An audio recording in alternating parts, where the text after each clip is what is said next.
Hey, all right. What's going on, cats? How you guys doing? Once again, welcome back to another brand new episode of Eddie G's Comic Culture.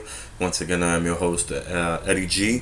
Almost lost my name for a second there, guys, but keep up with me for a little bit. It's been a long couple of weeks. Once again, thank you guys for returning and watching the show. If you're brand new right about now and just watching this for the first time, thanks again for stopping by, checking out my page. Um, Basically, I always start off my shows constantly with every one of my episodes. I always start, I start out with my shout outs. First and foremost, the show is still sponsored by the great folks over at Black Apparel, so make sure you check out their website. Special shout out to a good friend and brother of mine, Kevin Seawright. Fantastic artist as well, doing a lot of great work. He's putting a lot of great work for the show.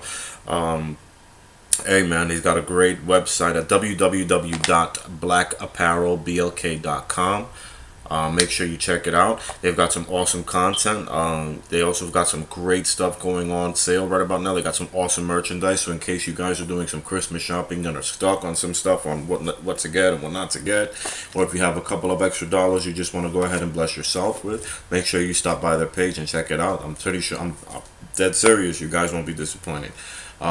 Up next, of course, giving a special shout out to my good friend Blu-ray Dan on Instagram family, of course.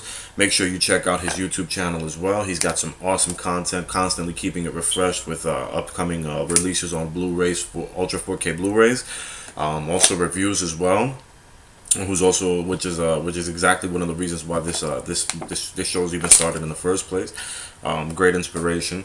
And last but not least, my good friend Dennis Knight, writer on the independent label Pronto Comics. He is writing Cross Comic right about now. Make sure you check out his work whenever you have a chance to stop at your local comic book shop. So, with that being said, let's get right to the program. It's been a while since I filmed the last episode for you guys. Honestly, in a way, how I usually get when I'm trying to toy around with ideas and stuff like that for the show.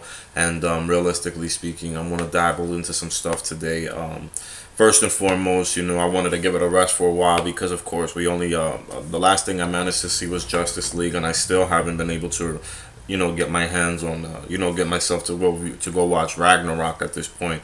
So it's looking like I'm gonna have to stream it now at this, for me to give you guys a decent review. And I definitely do look forward to it as well, since it was one of the most well received CBMs this year.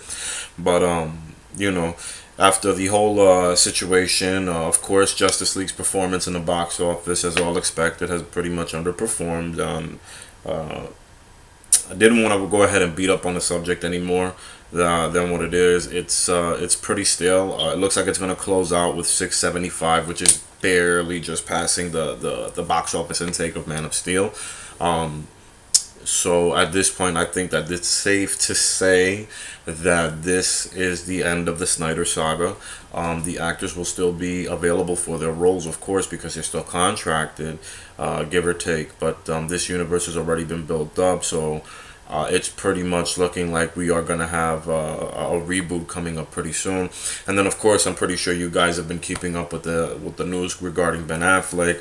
Um, is he gonna stick around? Is he not? Is he gonna, like what's going on? And pretty much, there's been a whole crap ton of rumors that's just been circulating the internet as of recent regarding that.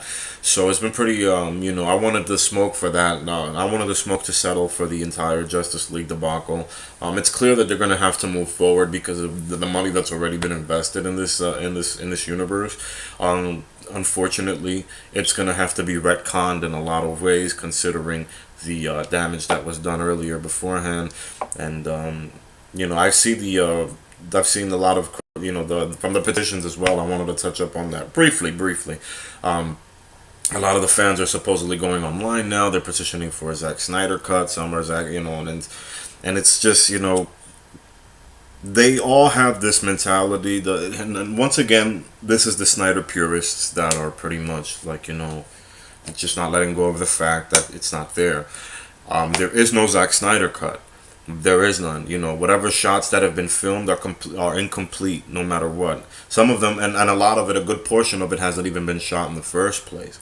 So, with that being said, considering the film's the film didn't make the film didn't make the money that it was supposed to make back to hit its budget, and there is no way in hell Warner Brothers is going to pony up millions of more dollars to have to have these actors stop what they're doing, whatever it is they're doing at the moment, to return back to the studio, get back into their costumes, and then pretty much just reshoot scenes for a movie that's not even going to be re-released in theaters. It's not going to happen. The director, the producers, nobody, none of the top brass and the executives at Warner Brothers are going to greenlight that. The only thing that they're actually giving consideration to is to give an extended Joss Whedon cut, which I'm actually more interested in seeing, to be quite honest. I mean, it's the Snyder Vision, the Snyderverse. You guys know how I feel. It's already been done to death, and to beat on it anymore is just redundant at this point. But it gave some, this movie actually, despite all of its criticism, despite all of its criticisms, despite all of its flaws, I still enjoyed it thoroughly, much more than I did the previous Snyder directed films. And for that being, for that reason alone, I would love to see a Joss Whedon extended cut of Justice League when it's released on Blu-ray and DVD. Whether they're gonna go through with that, I don't know. But at this point, it just seems to be pretty crazy. Of course, then to touch up on the fact of returning back to Ben Affleck.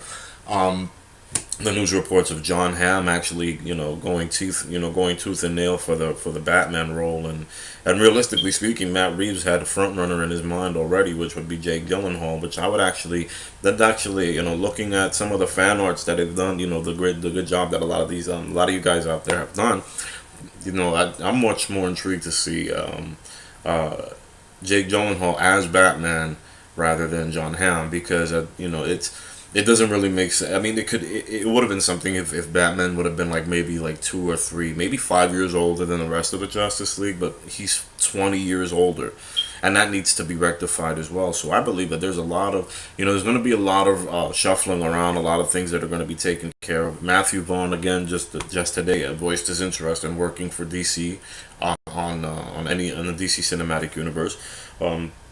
I believe he's also one of the good guys out there that has what it takes to be the right seasoning for the pot. And but at this point, it just looks like it's I mean, I'm not, this comes as no surprise to me, because I the writing was on the wall from last year's Dawn of Justice. I didn't appreciate how certain things were dealt with and how it set up the universe to move forward. It really didn't look so great. So even with all the changes that Justice League made, it looks like we're still going to have a soft reboot occurring, which I'm assuming which will be the case with Flashpoint. So with that being said, hopefully let's just move on, just moving on to bigger and better things. In other news, I can't wait to the release. They released another still of Jason Momoa as Aquaman, but they didn't release him in costume, in full uniform. So honestly, it's just it was just kind of a whatever shot. We really just need to, I think we really, the fans are going to be more convinced when they see the footage. So when the trailer actually drops, it's actually going to make much more of a difference. But it was just a pretty basic shirtless shot of Jason Momoa. So it wasn't like it was him as Aquaman in full uniform with trident and all. So that was a bit of a stale pass. And then of course, Marvel releasing the Avengers Infinity War trailer. Finally, the trailer that's been, everyone has been chomping at the bit and been going crazy, but rightfully so, to watch the film, to watch the trailer to begin with. It's, the movie comes out in May, we're already in December, November, December, we didn't even get a teaser for the film. So, wow, what a trailer, what a spectacular way of actually showcasing what this long road pulls up to, what it really means, what it's going to do. It's been 10 years in the making. I can't believe that it's already been 10 years. Let's just start that off with, because by the time Infinity War comes out, it'll have been 10 years that the first Iron Man film has pretty much been released. So to finally see the entire, the whole thing come together into this one. This was a climatic event that everybody's been waiting for, because if you've been reading comic books as long as I have, or if even if you're just getting into it, no matter how young, anyone who knows the Infinity Gauntlet storyline knows exactly the effect that it had on the Marvel universe, the ripple effects that it caused, and the impact that it had on in its time. It was a major event. Um, Next to what was that, second to Secret Wars, if anything, Secret Wars, which was a pretty decent, which was another milestone in Marvel Comics history. But the Infinity Gauntlet, this is where it's at. This was the bee's knees, and so to speak, when it comes down to this. So to see the fruition of it actually happening on camera was amazing. It's a little hard to watch at the same time, also because deep down in the back of our minds, we all know deep down in the back of our, deep down in our heart, that this is gonna be it for fun for some of these actors.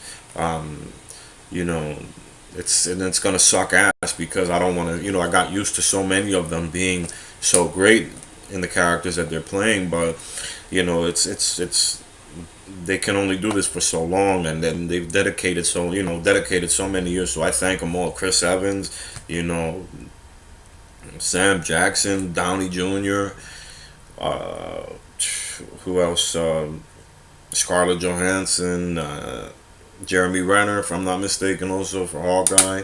They just it goes on, and not to mention, can't forget Don Cheadle, but it's been it's been stellar movie after stellar movie after stellar movie. Even some of their duds, which I can't, some of them that I personally cannot watch, like certain films, like the first two Thor movies, I have a hard time watching. I just can't watch them, in all honesty, because they just, I don't know, it doesn't.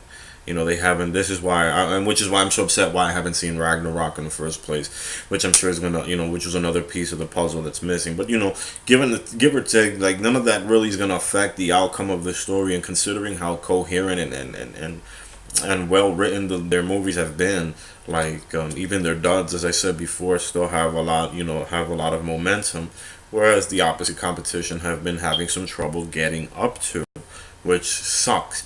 Hopefully that turns around shortly, and I mean very shortly. It's only, Wonder Woman can, to have all these characters, and just to have one, even though the female superhero lead, and she's the first, and thank God that they managed to take care of it, the way it was supposed to be taken care of. But the fact that Wonder Woman was the only good movie out of the whole lot that's come out of that studio within the past year and a half, 2 years, is really not a good sign. It's actually a slap in the face. There really should be, and it should be reflected upon those who are in charge that made these bad decisions. But all in all, like, this is what it's been like. This is what a team up move. These are what the team up films are supposed to incorporate. These are what the team up films are supposed to lead up to. It would have been cool if they would have had Crisis on Infinite Earths, if they were building up to that in the DC cinematic universe. And that would have been so awesome to see. But they didn't do that.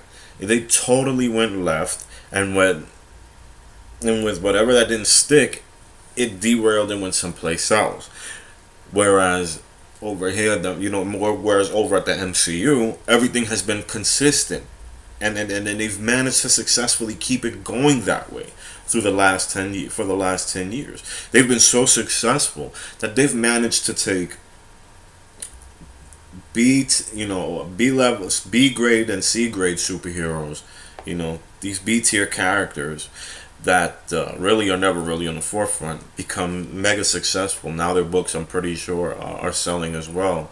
A lot of good stuff is happening over at Marvel Comics. So, and they do need that. They do need that recent. They do need that restructuring going on, because as of recent, their books have been really, like, hitting the dumpster. I love Marvel, but a lot of these storylines that they've been shooting out, and crapping out, I should say, haven't really been hitting well with fans at all. And hopefully that turns around very soon. I know they got a new editor over there, so I forgot the man's name. He's taking out Axel Alonso, if I'm not mistaken. He's gone, and hopefully this leads us into the right direction. So with that being said, it was awesome, and it's awesome to see that this movie's actually finally happening, folks. We're coming to that stretch, and now this is where it opens up the universe, and that's what's most exciting about this is that this event, in Infinity War, is going to open up the door to the universe yet again to give us much more diverse storylines from previous books. So that's even much more of a reason to get excited. And with that being said, since I saw this trailer not just online, but I saw it this past weekend in IMAX, it was awesome. It was just as epic. It was beautiful. It was gorgeous. So on that note, I will be discussing what I saw this weekend, which I'm pretty sure a lot of you guys saw. Uh, The Last Jedi. Yep, caught it Saturday night. Um, at pretty late. I caught the last showing in IMAX. I caught like the 10:30 showing out here.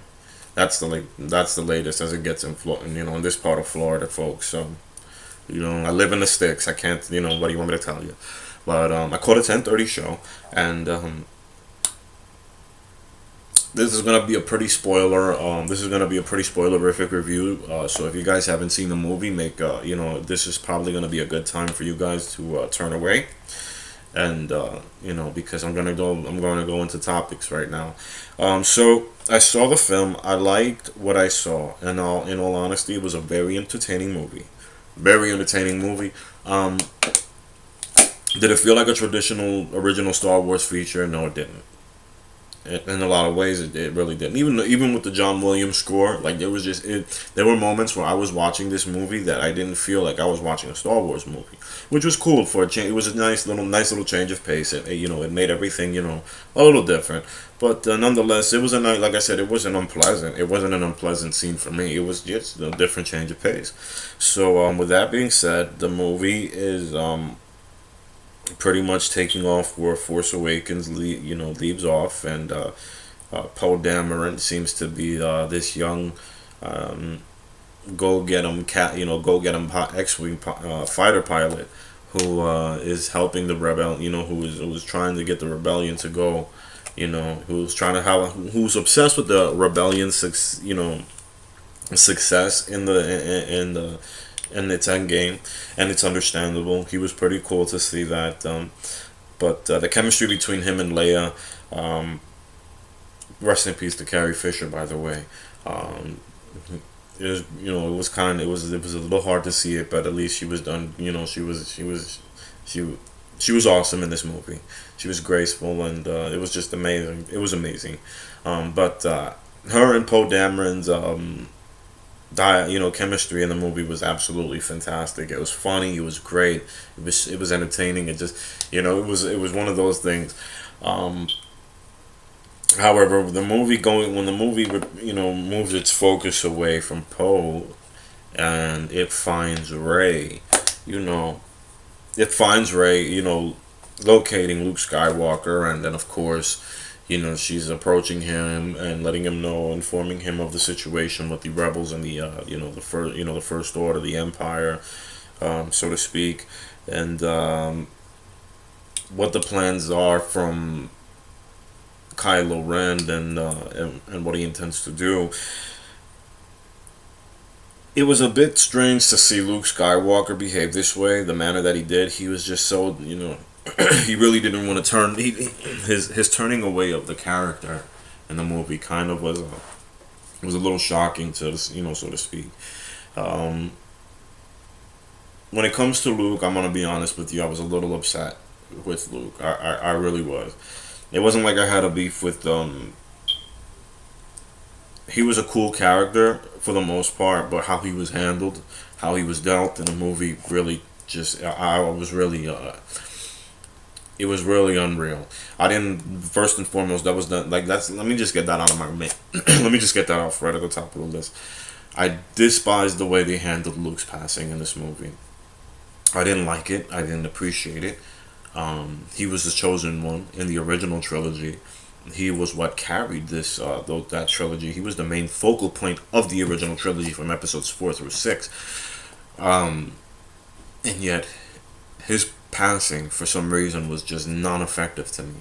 I didn't feel any emotion.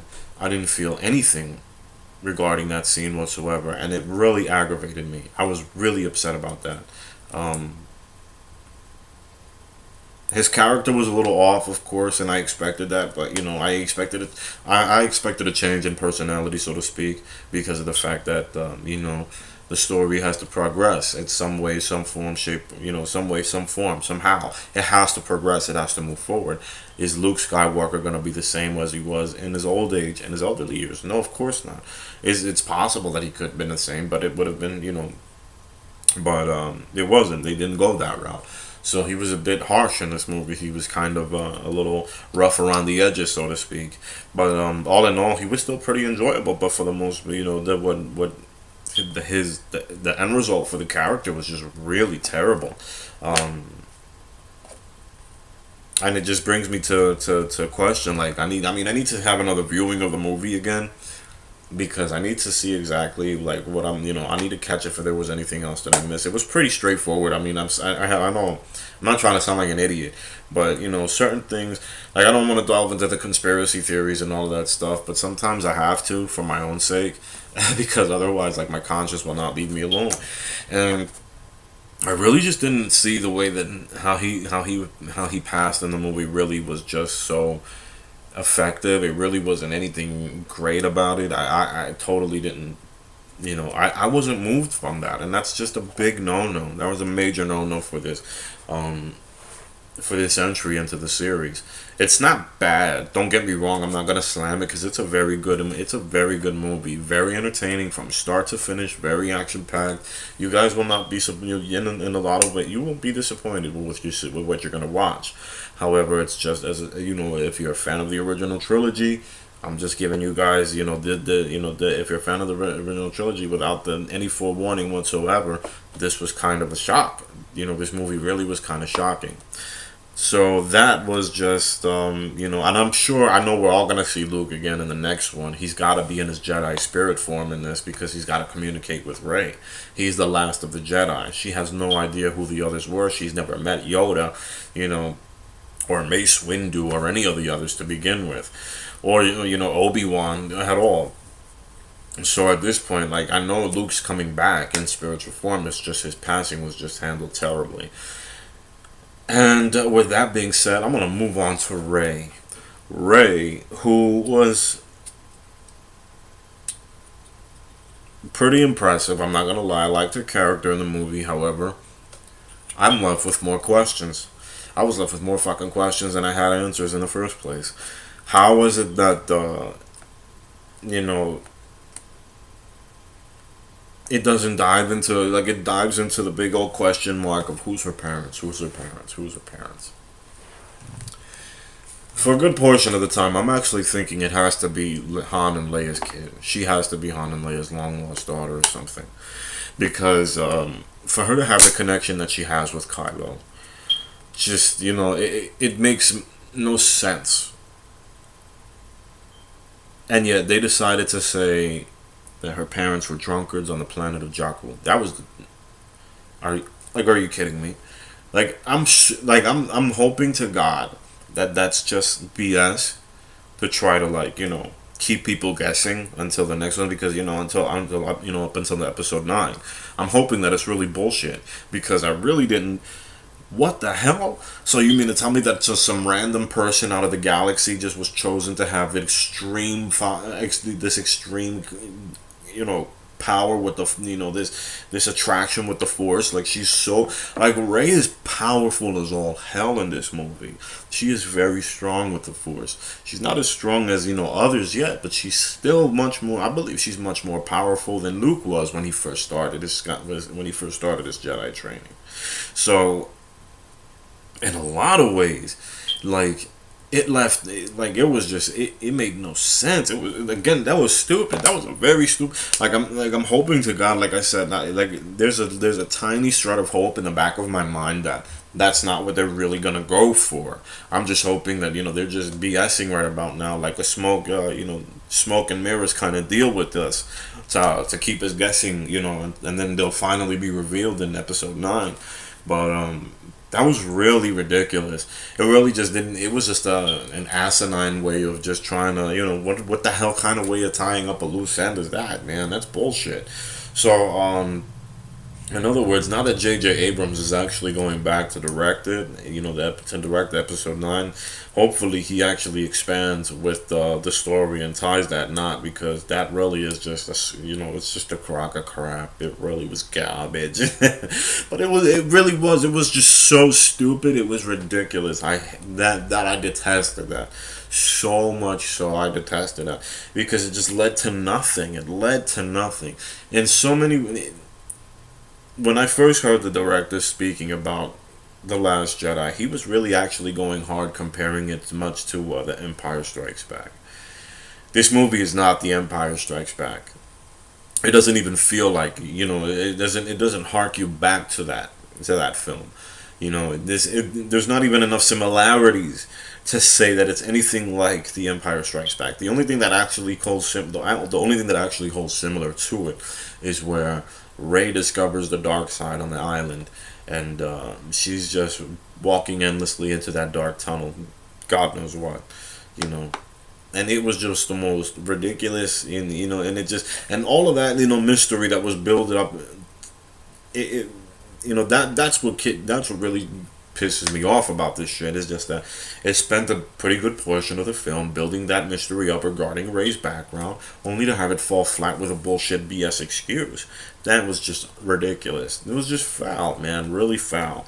Um, okay. Of course, the next thing I'm gonna talk about as well, uh, Leia, Leia's scene in space. That one, far fetched, very far fetched. I mean, we knew she knew about the Force. We knew she had knowledge of the Force, knew of the Force, had the Force, but we didn't know how powerful she was, and it never touched up on that. Not in either one, and at the not even in episode 7, it didn't even bother like showing up in that, in that manner. Like, she's one with the Force as well. So out of nowhere, she just, after the ship she gets, after the ship she's on gets destroyed and she's sunk out into the vast regions of space, she uses the Force to float her way back into the next. That scene was a little bugged out. It tripped me out. I didn't understand it. It was just like, that's odd. Like, out of all times to show her using the power of the Force, this was the moment to do it. And, it was a little strange, because it was just like I said, we never knew to the extent of how powerful Leia was with the Force. Given that she was Luke, she's Luke's sister. We just knew that she felt it, and his presence, and she was pretty much, one with the Force, just not too sure how strong with it she is. So that's that. Um, Supreme Leader Snoke's passing away, that was another cheap shot as well. What the hell was that about? I get Kylo Ren was the main, I guess they're switching it around a little bit, Kylo Ren being the main villain in all of this, and that's cool, I dig it, but it just really didn't really do anything for me as far as I was concerned. I was kind of like, it was a cheap shock in the beginning at first. So it was just like, well, what the hell is this now? You know what I'm saying? Like, was there really any other, like, was he really anybody, or are they gonna this, is there gonna be any more exploration into this? Because that just make, then Captain Phasma dying as well, no, without being unmasked. Like, what? Like, there was a lot of choices in this movie that was made that really left people, you know, stupefied. Like, what the fuck? Like, seriously. And, I don't want to sound like an angry fanboy, because I really did enjoy the movie. But those were obvious holes in the story that they're going to have to find a way to address them by the next feature, because I don't know how this is going to work. But, to say the least, it was a good movie. I'm gonna watch it again, just to get, to give it a much more observant eye. And even though, because I'm pretty sure I'm probably gonna catch something else. Hopefully not, though. I'm hoping I'm not, considering what I found the first one. I just after just one viewing of it, I'm really hoping that it doesn't get worse for me. But it was a very different entry into the Star Wars franchise. Is it enough to go ahead and write a petition to file a petition to make sure that it's non-canon? Absolutely not. Absolutely not, because there's still another film ahead. I mean, in all honesty, given the decisions that were made with this installment, I'm pretty sure I know why they went back to J.J. Abrams to offer him the chance to direct it again, because it didn't really it didn't do anything. It really didn't do anything at all. Like it left a lot more. Like I said before, just left a lot. It left It left a lot of us with more questions than we had answers for. At least the end, in comparison with the Empire Strikes Back, at least Empire Strikes Back gave everybody that little nugget at the end of the movie. Hey, Luke and Vader are related. They're actually father and son. And although it was 3 years, it was 3 long years away until Return of the Jedi came out. At least everybody was knowing what to expect, or was to expect the unexpected regarding Luke and Vader. This gave nothing of that nature, and then it handled the certain characters so poorly, it was ridiculous. So definitely I'll give it a nice little 3.5 out of 5. Good, almost at the level of great. It doesn't reach the surface of it though. Hopefully, if when I catch it in the second viewing, it becomes I develop a much better taste for it than the first time around. But hopefully, I just don't pick up anything else. But other than that, yeah, man, that was just about it for Star Wars: The Last Jedi. And now that I have you guys here, I just want to discuss something else. Today, I'm actually going to be taking I'm going to be going ahead, and I'm going to be filming another episode of my show. I wanted to do a nice little segment for you guys regarding pop culture. Since we talk about nothing but comic books, movies, and video games all day, every day, I wanted to go ahead and do something different, which was the reason why I haven't been filming the last 3 weeks. And I actually decided to do something really cool.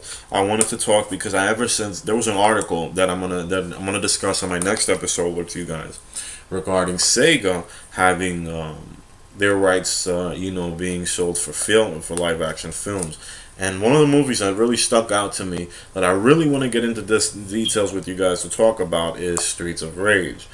So this is going to be a new segment for my show. It's going to be from games to movies. What video game would you guys love to see ported on screen to the big screen? So with that being said, thank you guys once again for tuning in. Thank you for riding out with me. It's been a long time since I had you guys as company. But again, you already know what to do. Subscribe if you like what you see. If you don't, then move on by.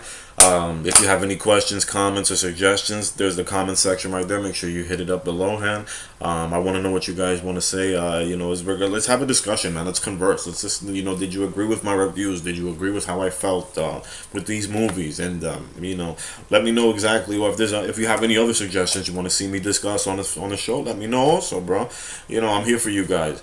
So once again, thank you guys. Before we go off, I know it's not Christmas yet, but I'm hoping you guys are having a good holiday season.